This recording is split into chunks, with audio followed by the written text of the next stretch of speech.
Kashi news channel, सच है तो बोलेगा। वाराणसी में संत शिरोमणि गुरु रविदास जी की जयंती आते ही सिर गोवर्धनपुर गांव मिनी पंजाब में तब्दील हो जाता है।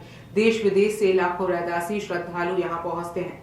गांव के बीचों बीच स्थित इमली का पौराणिक वृक्ष इन दिनों आस्था का सबसे बड़ा केंद्र बन जाता है। मान्यता है कि गुरु रविदास जी का दर्शन करने के बाद श्रद्धालु इसी इमली के वृक्ष के नीचे शीश नवाते हैं। लोग इसके पत्तों को प्रसाद के रूप में ग्रहण करते हैं और मिट्टी को तिलक के रूप में माथे पर लगाते हैं। कई श्रद्धालु वृक्ष पर कलावा बांधकर मन्नत मांगते हैं। स्थानीय मान्यता के अनुसार इस इमली के पत्ते से बीमारियां ठीक हो जाती हैं। सिर गोवर्धनपुर के निवासी पंकज यादव ने बताया कि जब संत हरिदास ने मंदिर की नींव रखी थी तब यह इमली का पेड़ सूखा हुआ था। लगातार पानी देने से इसकी जड़ें फिर से हरी हो गईं।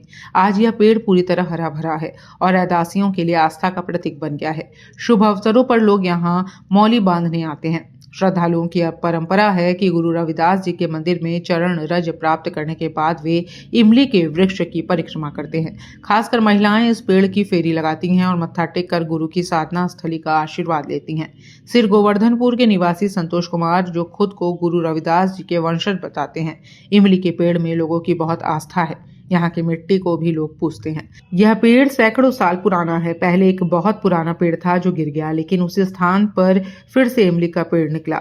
इसी स्थान पर संत शिरोमणि गुरु रविदास जी बैठकर सत्संग किया करते थे। यहाँ देश विदेश से लोग मत्था टेकने पहुँचते हैं। महाराज जी, इस इमली पेड़ का क्या इतिहास है? इस इमली के पेड़ का इतिहास ये है कि यहाँ पर गुरुजी ने बैठ के बंदगी करी और लोगों को ज्ञान दिया। ये पेड़ वो है, यहाँ पर गोरखनाथ जी एक बार आए थे और उन्होंने ये कहा कि आपके पास छाया तो है नहीं कि जिसके पास हम बैठ जाएं।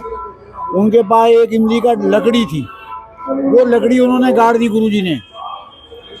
जब गंगा नहा के गोरख जी आए तो उस इमली के लकड़ी की छाया हो चुकी थी। ये वो पेड़ लकड़ी इमली का है जो आज 650 साल हो गया।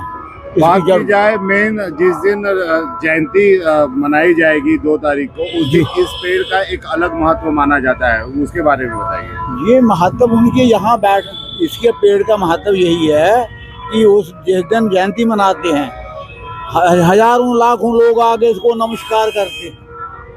और इसकी पत्तियों का जो पत्ती मिल जाए एक आध, उसका जैसे कोई प्रसाद के माफक ले जाते हैं खाने के लिए। जैसे किसी ने ब्याह शादी करना है, उसमें एक पत्ती डाल ली, उसका बहुत बड़ा महत्व समझते हैं, इसलिए पत्तियों में ले आते हैं। कोई को सफेद दाग हो जाता है तो इस पत्ती का सेवन करने से सफेद दाग खत्म हो जाती है। देखो, ये हम नहीं कह सकते, जिस बात का पता नहीं हम नहीं कहेंगे, लेकिन लोग इसका महत्व इतना है कि जिसकी कहने की बात नहीं है।